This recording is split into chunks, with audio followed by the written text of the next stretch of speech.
Hello and welcome, my hideously insignificant poor people. It's SJB here, and today we're going to be playing around with a lot of money. Something that poor people don't have, and something that you might want to earn if you want to be more rich, like myself. Now, most people, when they're playing Bloons Tower Defense 6, they kind of know one thing. If you're trying to make money, you build a banana farm. Why? Because banana farms literally throw out a banana, and that banana is worth a certain amount of money, and it makes you extra cash, allowing you to eventually recoup your investment. Banana farms recoup their investment after approximately 15 rounds. Sometimes it gets a little bit lighter on that, and it depends on what difficulty you're playing on as well, because banana farms are more expensive on harder difficulties and less expensive on easier difficulties. So all that being said, really, though, is that banana farms are a reasonably easy way to make money. What if I told you that you're probably doing it all wrong? What if I told you that there's a lot of ways to make money, not just banana farms, and you're probably wasting or squandering the amount of money that you could make in BTD6 by a long shot? Well, today, let's try to make it happen for you guys. Let's try to make some cool money majiggers happen so we can be rich altogether. And to start off this strategy, it is not required to use Etienne at all. In fact, if you wanted to go a little crazier, you could probably use Oben as well, because he is also another way to make extra cash. But I liked Etienne for the fact that he's going to give camo detection to all of my towers and make my strategy just a little bit easier. Plus, on this map, it makes sense because he can see through all the different pathways here. It doesn't matter if it's high or low. So, that being said, let's get started here. It's very, very difficult to become rich, but if you guys want to help support SJB and maybe becoming rich at some point, you could use my creator support code SJB. Thank you so much. So the first step in this strategy and or idea, it's not really necessarily a strategy because you can mix and match kind of however you want to do things with this, but there's kind of a decent way to start off the game. In every situation, I recommend, if you're not playing on chimps mode, pretty much every game, just do it. It doesn't matter how bad you think you are or whatever. This is one of the best ideas you can do. Lead to gold. Keep him on strong or last and get a larger potions. All right, the reason why you do this is because lead to gold only costs what, like, yeah, $1,000. Okay, $1,000. That seems pretty expensive. But don't forget, round 28 and round 30, 15 lead balloons come out total. And that means we're going to make back $750 automatically. And of course, lead balloons are no longer an issue. We actually get to pop those. So it's also a way to pop balloons too. But $750 of this alchemist so far has just been gotten back, earned back into our delicious, sweet strategy here. Now we have a ton of money to work with, right? Well, not really. I mean, this guy didn't make us any money yet, but don't forget he is going to start to make us more money once we get to round 37, 38, 59, like all those rounds. It's just a money fest. A money festival. But by this point of the game, you might be realizing that you might not be able to pop everything super easily. So you might want to get something that's actually going to pop some balloons. What would that be? Well, let's do something that makes us money and pops balloons. So let's get a balloon trap. Now, this position for our balloon trap is not super duper good, so what I would recommend to do is, as soon as you can, I'd recommend getting the larger surface area, which allows you to position your balloon trap, hopefully closer to the front of the map, and when next time he puts down that balloon trap, it's going to slurp up to the front here. Now, we're not going to be popping too many of these balloons, and most of the balloons are just going to go into the balloon trap to make us extra cash in the long run. Now, if you're feeling extra lazy, and you don't feel like dealing with this nonsense over here, you can do something about it. You can just throw down a quick little banana farmer, anywhere in range here, and let him start slurping up those traps for you. I mean, it depends how lazy you are, but it's a really cool strategy. Feel free to use it. What's really happening here is that every balloon that's going inside of this balloon trap is making us more cash. It's not like it's earning the amount of pops that we have go into it, and they flop right back at us. So it's just like nothing got traded out. For example, on chimps mode, when you use Oben's trees, or you use this on chimps mode, you basically get the money back that the balloons go in. If 100 balloons go in, $100 comes out. In this situation, we're making extra cash off this money. So now, dude, we're making extra cash from this guy? Making extra cash from this guy? I mean, this is just a money-making opportunity right here. Well, heck yeah, dude. Heck yeah. And it really doesn't have that many weaknesses at this point in the game. Next up, if you're trying to make even more cash, now I should point out really quickly, this guy's already made us, according to this, only $1,621 extra at this point. And I'd say only, because he's only been around for a couple rounds here, because when I suck this up, it makes me over $1,000, which means basically we're doubling it, and we're making $500 approximately every single time we get a balloon trap to happen over here. Next up, rubber to gold yourself, bro. So every single balloon that comes in here right now is going to get rubber to golded, and that's going to, not every balloon, but a lot of balloons are going to get rubber to golded, which means that we can make even more cash off of it and multiply this balloon trap even further. Whoa, whoa, whoa, whoa, whoa. That is pretty absurd. Well, you know what we should do? Maybe we should make a rubber to gold do an even better job by slowing the balloons down a little bit. Let's get a quick 2-2 glue, put them on last, slow these balloons down, so now they can get rubber to gold a little bit easier before they go into my balloon trap and make me now more than $1,000 every single time I collect it. Holy crap. So at this point, you might be thinking, oh crap, Chris, there's a freaking Moab coming out. Well, you know what we get to do? We get to reorganize where we put our balloon trap, so we can move him to the back here. It'll take a quick second to actually get going, but if we pop the Moab layer, basically all the ceramics on the inside here will just get sucked up by this balloon trap here. And they go whoop, whoop, whoop, and we survive easily. I don't want to say super easily, but like, you got a lot of mobility, you got a lot of workmanship here, and this guy's just going to be doing lots for you. Now, do you stop here? Or is there more to do? Well, what I would recommend doing is, first of all, getting another rubber to gold. All right? This seems crazy, but get another rubber to gold, put them on last here, and you're going to make even more cash off of this. Plus, I think it's time. We should probably get one more balloon trap. Now, this is not the only step that we want to do, but this is a majority of the things that we want to do. So let's get one more balloon trap down here. We're also going to go for a middle path here to make sure we can move them around just in case. And I'm going to put it up here right next to my other balloon trap for now, and just kind of let them go to town for a little while. And you're going to see, we're making lots of money, bro. Lots of money. Kind of want to throw this out there really quickly that it's only around 45, and so far this guy has made $8,424 extra beyond what normally he would make, and this guy has made nothing. Nothing.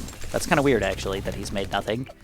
I guess it's because his balloon trap's behind his balloon trap. But either which way, this is easily paying for himself by round 45, dude. That's like 10 rounds to not just pay for yourself, but allow me to build another one here and save up 13,000. It's just absurd. Just absurd. So can we do anything else? Well, absolutely. Why would I ask that unless I knew the answer? How about a monkey town and how about a monkey city? All right, so this is the next big plan here. You got to look at the village really quickly because monkey town specifically is what you want to get. All monkeys within radius of the monkey town get extra cash per balloon pop. You can also make it a monkey city, which increases the radius, the cash generation in the radius, and of course gives us free dart monkeys if we want to take advantage of that action. Oh, I don't know if we will, but at this point I've made up to over $2,500+ per trap, extra cash. Now what do we do at this point? Oh, that's the tough question. There are other ways that we could make extra cash, but most of them are going to siphon away our pops and siphon away and steal the amount of money that we can make off of these guys right here. In addition, after you get past round 50, the amount of money that you make per round actually goes down pretty drastically. As you can also tell, Moabs are kind of going to be an issue here, and I'm not sure what I want to do against these Moabs just yet. So, oh, look at that. UCAV! Oh no, we're stealing all of our pops away! Oh no! That's okay, I don't feel too bad about it, but we need to start doing something about these Moabs, and we're getting another balloon trap here that can do something about this. So I gotta admit, I'm really not doing that much fancy stuff here. I decided to build 2 Moab maulers just to kind of start popping the Moab layer. By the time it gets over here, I got my other balloon trap here to suck up the balloons. Most of them don't even go in the balloon trap. It's sort of like a safety net here, but now we can change it up a little bit. Let's say we don't really like this strategy. Maybe we want to go for an extra large trap, bro. So we can move the extra large trap up here, and now we can suck up frickin' Moabs. Oh, man, we don't even need these guys anymore. We're just slurp up Moabs and BFBs. Wow, this is getting kind of absurd, actually. Ooh, check out round 59, by the way. Oh, watching those camel leads turn into juicy, delicious $50 combos just feels really, really good. But knowing that every single balloon is basically making us extra money is pretty cool, you know? I just kind of like watching it. I mean, even extra large trap, just watching the Moabs kind of get deleted and eventually turn into extra cash for us is pretty sweet. And it's not even just like a crappy amount of cash. That was $10,000 right there, just kind of instantaneously gotten. It doesn't feel very normal. And it's not making us as much money as this rubber to gold combo, but it's still an option, you know? It's still most definitely a reasonable and valid option for most players to do this. By the way, check out round 63. I mean, normally we think about the ceramics and everything going on over here. Oh, crap. Oh, crap. Do I gotta use my UCAV here? We got a lot of rubber to gold action. Yeah. All right, we gotta use the UCAV. That's okay, though. You know, it's nice to have these safety nets when you need them, right? We got some abilities ready to go at Tien. Definitely a sweet combo here. Because 99% of the time, balloon traps do their job, but that 1% of the time that they don't do their job, gotta have something to pop everything. And it's, you know, I could build a Maelstrom in the back or something like that, just to kind of have that safety net, but yeah, Etienne does his job. And you might be noticing by this point that I've got a bunch of boats in the bottom here. What are we going to do with these guys? Merchantmen.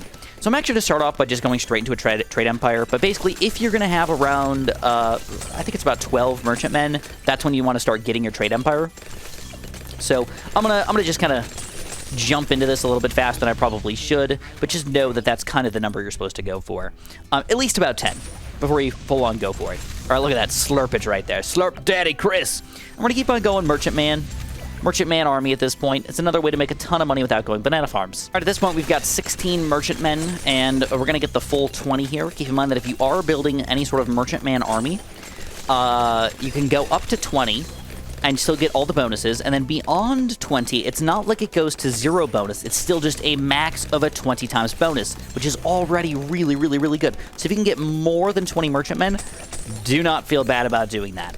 The other weird thing about these guys is that going for straight merchantmen is significantly more efficient than going for a favored trades if you have the 5th tier guy over here.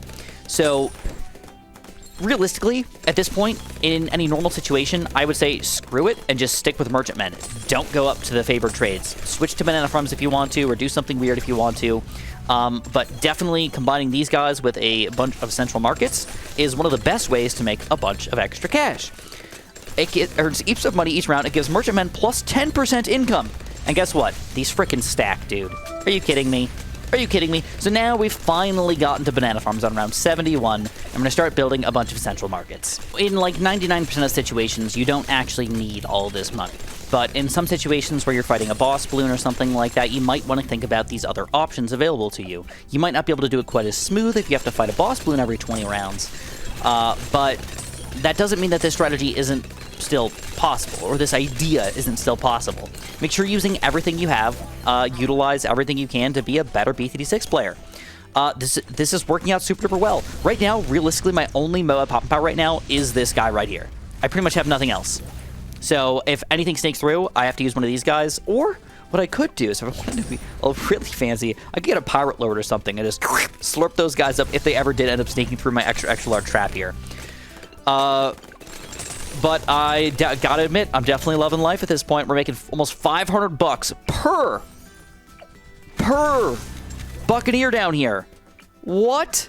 Honestly, that's pretty absurd. Should you actually be pushing the game this far to its limit? Probably not. You probably don't need 10 full-on central markets to boost these guys in the most absurd way possible. You probably don't need 20 merchantmen. But showing that it's possible is pretty ridiculous. I mean, we're making over, like 20 grand a round. What do you need 20 grand a round for? Only if you're saving up for Paragons or something like that, dude. Either which way, it's nice to know that you have this much money, because this allows you to do crazy stuff like building full-on flying fortresses and things that you wouldn't expect to have to build in the game, or Ray of Dooms, or Mads, or even True Sun Gods if you want to, just kind of for fun. So that's what I'm going to do. To be honest, it kind of feels like I'm hacking. I have 684 lives right now because of all of my banana farms making me so much ridiculous lives and cash and stuff. I've got the flying fortress going for me right now, and I've got a village next to him too to make sure that I'm actually making some extra cash over here.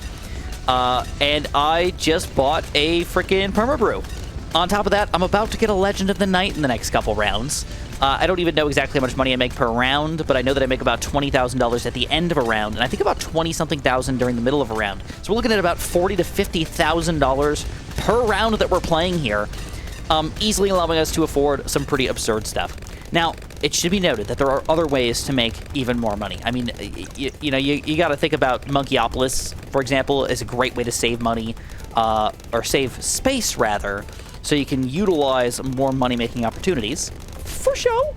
You know, we could also swap these guys out if we want to. I don't know if the top path banana farms would actually start to make us more money at this point, but it's definitely important to at least consider that if you wanted to go late game. I mean, just knowing that they're so much more expensive means that you get more bang for your space. Not bang for your buck necessarily, but bang for your space. And here it is, a freaking Legend of the Night on hard mode with a Flying Fortress combo, who's also permabrewed. Chicka chicka, boom boom. I also decided to randomly buy an extra special operation here, so if I wanted to, I can move around my move around my permabrew to get him into position wherever I needed to for Flying Fortress and or other perma-brewing opportunities for us. All right, round 98's going down. We're going to play through round 100 and probably play a few free play rounds just for fun, and then we'll call it a day, guys. Like I said, there are other options for us, but sometimes you just don't need them. I know that a lot of people really like the middle path sniper spam, going elite sniper or a bunch of supply drops. Really cool strategy. Honestly, would not have even been that bad for us because I could have easily hidden them behind walls so they couldn't even pop Bloons, allowing my other alchemists and stuff to still make a bunch of money while I use a bunch of abilities to make me more cash. But the one thing that I don't like to do is I don't like to be constantly worrying about activating things all the time. Personally, I would much prefer everything to be just sort of passive income. It's the #1 way to play the game. Just watch things make you cash, not have to worry about anything, and just let the Bloons pop themselves with your towers. Having to constantly press abilities and buttons and things is honestly kind of annoying. I don't know if everybody else feels the same way about me, but I just feel like it's kind of annoying here. So any which way, that's pretty much it, guys. If you want tons of extra cash, make this happen. I haven't been actively playing, but I just want to throw out there that we just got over $1 million by round 120, which is pretty sweet if you ask me. And we're still not even getting close to losing or anything like that, and I'm not going to continue playing because I didn't want to make a late game video out of this. Just want to throw it out there that money just sort of happens if you follow up with a strategy like this, guys. You're going to be rolling around in it like Scrooge frickin' McDuck over there.